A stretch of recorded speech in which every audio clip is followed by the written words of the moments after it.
თქვენ რვიანს უყურებთ, ჩვენ დავბრუნდით კვლავ პირდაპირ ეთერში ბრიტანეთის რეფერენდუმზე საუბრით. გიორგი ბადრიძე და გრიგოლ გეგელი არიან ჩვენი სტუმრები და გადაცემის ამ დასკვნით ნაწილში დაგვრჩა თემები, რომელსაც აუცილებლად უნდა შევეხოთ. ბატონ გრიგოლ, თქვენ საუბრობდით თქვათ იმ მიზეზებზე, რის გამოც ეს გადაწყვეტილება მიიღო უმრავლესობა მოსახლეობის.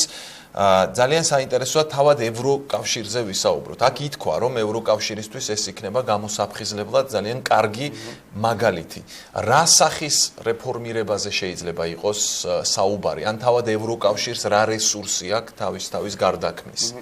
დღეს ამის შესახებ სხვაშორის ძალიან კარგად ისაუბრა გაი ფერჰოვშტატმა, რომელსაც განაცხადა ძალიან მარტივად, რომ ევროპული კავშირი უნდა დაუბრუნდეს საბაზისო ღირებულებებს, რომელზეც ის ააგეს დამფუძნებელმა მამებმა.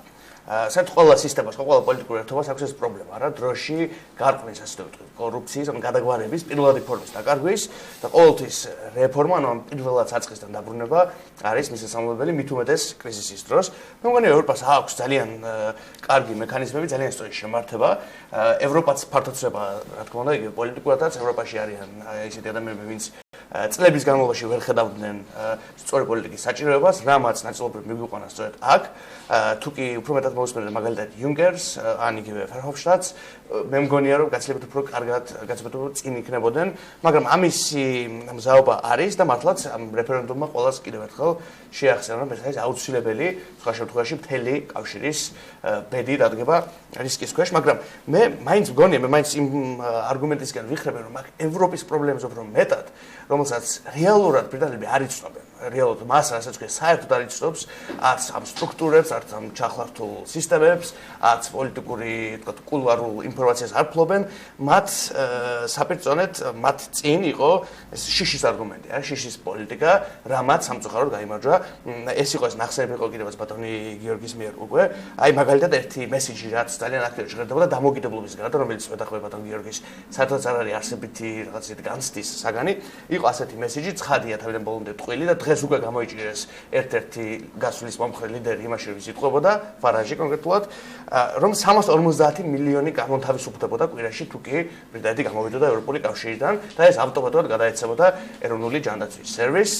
ბრიტანეთში ერთი პრობლემა არის, ძალიან ბევრი ხალხია მოგეხსენებათ, მათ შორის არალეგალურად და სოციალური სერვისები, რასაც ქვია, ჯანდაცვა, ვთქვათ, ნებისმიერი სხვა სოციალური, მათ შორის ტრანსპორტი სხვადასხვა, ეს არის გადატვირთული. აქედან შემდეგ ძალიან მარტივია შიშის პოლიტიკა აწარმოო და მაგალითად თქვა, რომ პოლონელი მუშები, იგივე ვთქვათ, ან სხვა ეროვნების, მაგრამ პოლონელი მუშები ყველაზე ხშირია, განსაკუთრებით ლონდონში და კიდევ უფრო განსაკუთრებით ასეთ ლონდონში, აი უბნებია, სადაც ძალიან ბევრს ხედავ.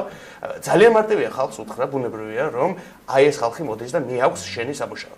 ბატონო გიორგი მართლად აღნიშნა, რომ არსებობს ორი ტიპის იმიგრაცია, მაღალკვალიფიციური იმიგრაციას ბრიტანეთი ყოველთვის ახალისებდა, სპეციალური პროგრამა აქვს, ასეთი ხალხი პირიქით მიიზიდოს თავისკენ და მოქალაქეობა მისცეს უფრო სწრაფად, მაგრამ რაც შეეხება ვთქვათ მუშებს და სხვებს, ამაზე არის არგუმენტი, რომ ეს ხალხი მოდის და ის გართმევს შენ სამუშაო ადგილს. ეს ოღონდაც არის ძალიან არასწორი, იმიტომ რომ როგორც ტიპიურად დასტურდება, ისინი აკეთებენ იმ ტიპის სამუშაოებს, რა ტიპის სამუშაოებსაც ბრიტანელები ან თაკილობენ, ან კიდევ არ არიან კვალიფიცირებული საკვალიფიკაციად რომ. კი ბატონ გიორგი, აი თავად ბრიტანეთში ერთი მხრივ რა პროცესები შეიძლება ამან გამოიწვიოს, ამ რეფერენდუმის გაგრძელება რა იქნება და საუბრობდით ევროკავშირის რეფორმირებაზეც და ამაზეც მინდა რომ გითხრათ.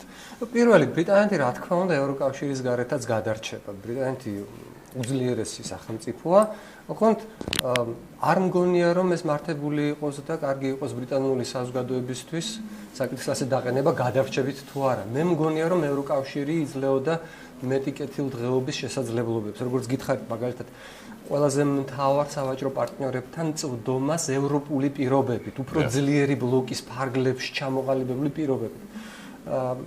ბრიტანეთი რა თქმა უნდა შეძლებს ადროთო გვიან, მაგალითად ბატონო, ან გულისხმობდით თქვათ შოტლანდიის მიმართულებას, ირლანდიას. ამაზეც გეტყვით.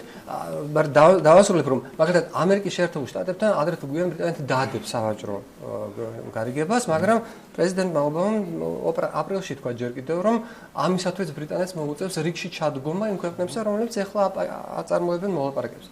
უკვე დადგა, აი, რაც შეეხება ნამდვილად სერიოზულ ნეგატიურ შედეგებს, უკვე დადგა დღეს საკითხი იმისა, რომ შოტლანდიამ მიიღო საბაბი ახლიდან დააყენოს დამოუკიდებლობის შესახებ რეფერენდუმის თემა. რადგან 2014 წელს შოტლანდია დარჩა ევროკავშირში შემავალ გაერთიანებულ სამეფოში.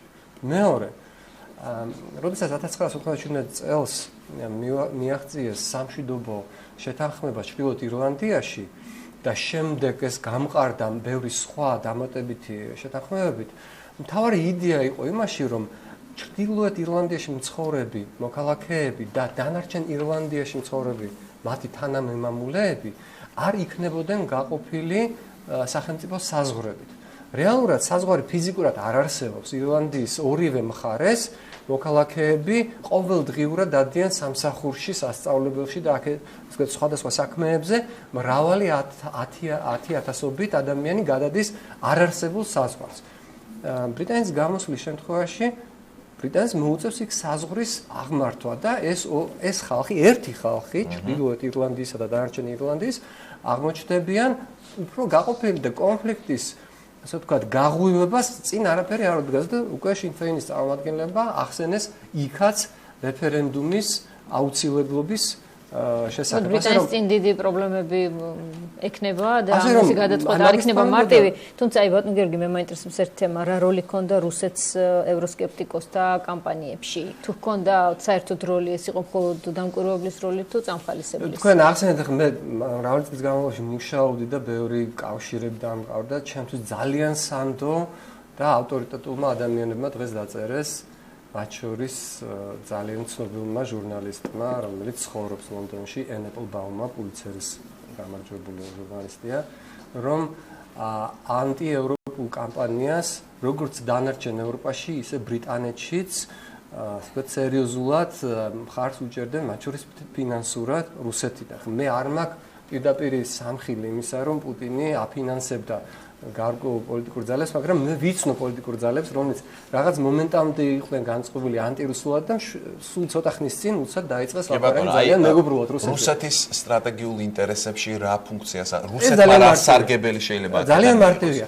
ამ გადაწყვეტილების შედეგად ბრიტანეთიც და ევროკავშირიც რუსეთის ოცნება დასუსტებული, დანაწევრებული ევროპა და ერთ კონკრეტულ რამეს გეტყვი, მაგალითად დღეიდან რუსი ოლიგარქებისთვის ლონდონში უძრავი ქონების შეძენა 20-30%-ით გაიაფთა. ფუნტთან და ხოცუმცირე და იქ უძრავი ქონების შეძენა, ფულის გათეთრება არის არა უბრალოდ საკუთარი კორუფციული ქმედებების, ასე ვთქვათ, უფრო ადვილად განხორციელების შესაძლებლობა, არამედ ბრიტანეთში კორუფციის ექსპორტი, ბრიტანულ პოლიტიკურ კლასზე გავლენის მოხდენის შესაძლებლობა.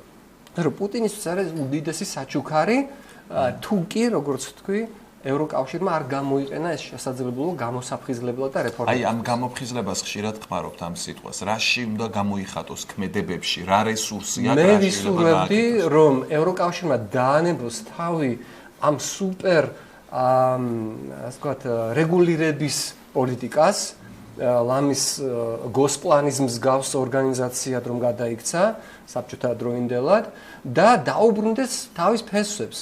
საერთო ბაზარი, რომელიც არის დამყარებული, დაფუძნებული კონკურენციაზე. ბატონო და ჩვენ დრო აღარ დაგვრჩა თითქმის, მაგრამ ბატონ გრიგოლს მინდა დაუსვა ეს შეკითხვა. ჩვენთვის თავისთავად საკითხი არის ძალიან საინტერესო, იმიტომ რომ გლობალურ პოლიტიკას ეხება, მაგრამ საქართველოს კონტექსტში მინდა ახლა ვისაუბრო. ჩვენ ყავს საქართველოშიც ევროსკეპტიკოსები. მათ მიერ როგორ შეიძლება ეს თემა იქნას გამოყენებული, ან თუნდაც პრორუსული განწყობების გასაღვივებლად, ან გასაძლიერებლად? დიახ, ეხლა ხსენებული იყო პრინციპში სხვადასხვა მარგინალური ძალები ევროპის მასშტაბით. ჩვენ ვერ ვიტყვით მართლაც რომ ვთქვათ ნაიჯელ ფარაჟი აფინანსებდა პუტინი პირდაპირ, მაგრამ ფარაჟი შეუქია ის ძალიან ბევრჯერ, ის როგორც ლეპენს და სულებს. ლეპენს რო აფინანსებდა ვიცით. ლეპენს აფინანსებს და ეს ვიცით, არის ასევე ჯობიკი უნგრეთში, ატაკა ბულგარეთში და რა თქმა უნდა ავსტრიის თავისუფლების პარტია, ვისაც 200,000 ევრო უცხნა პუტინმა მათ აწუხა გარდაცვალ ლიდერს. ანუ პუტინი ამას ყველგან აკეთებს, აბსოლუტურად ყველგან აკეთებს, ეს მისი საერთო გეგმის ნაწილია. მე დავწერე წერილი ქართულად ლიბერალში ახლახან, რომელშიც მინდა ყველას ვაჩვენოს, ეს ჩვენი მარგინალური ძალები, რომელიც ვითომ რაღაცის მიმართ სკეპტიკურები არიან, სინამდვილეში არიან აი ამ სქემის ნაწილი, ზუსტად, აი სრულად, აბსოლუტურად. ევროსკეპტიკოსები ბუნებრივია ეს თემა, თქვენ რომ ევროპული კრიზისი, ევროპული კავშირი ირღვევა, რომ ევროპაში აი კრიზისი რომელიც ის ვერ გამოვა, ევროპას უარესი კრიზისები ახსოვს, შემიძლია ვთქვა და ცალკეული ქვეყნის ევროპიდან დღეს გასვლა ევროპული კავშირიდან დღეს გასვლა არ არის ისეთი ტრაგიკული, როგორც ის ჩანს. ჩემთვის უზომოდ სამწუხაროა, მით უმეტეს ჩემს იდეოლოგიურ ჭრილში, მაგრამ არ დავივიწყოთ, რომ ბრიტანეთი რჩება ნატოში, ის იქნება, მას არ ექნება რაღაც ახალი გეოპოლიტიკური პოზიცია, მით უმეტეს რუსეთთან მიმართებაში არ ექნება, იმიტომ ბრიტანეთი არის ერთ-ერთი ყველაზე ანტირუსული პოლიტიკურად სახელმწიფო მოყოლებული ისრაელის დროიდან. პირიქით, პირიქით ევროკავშირს ნაკლები ანგარიში გაუწიო, ნუ თქვა განცხადებების კეთებისას. შესაძლებელია, მაგრამ სამხედრო პროცესს მაინც არ ველით არა ამ ძალებს შორის, ამიტომ რაღაც პრაქტიკაში არ ვიტყოდი, მაგრამ დიახ, შესაძლებელია, იმიტომ ბრიტანეთი ყოველთვის იყო ყველაზე უფრო მეტად ანტირუსული პოლიტიკურად ისრაელის დროიდან მოყოლებული და ერთ-ერთი პირველი ვინც აქ ჩამოვიდა ჩვენ მხარდასაჭერად, გავიხსენოთ, იყო სწორედ მილიბენდი და კამერონი. კამერონი მაშინ პრემიერ-მინისტრი იყო. კამერონი და მილიბენდი, დიახ. დიდი განსხვავება. ნამდვილად დღეს განსაკუთრებულად რთული დღე აქვს თან დევიდ კამერონს, ამიტომ ამით დავაფასოთ, გავიხსენოთ, ის ჩამოვიდა და მეტეხთან იდგა და მხარს გვიჭერდა.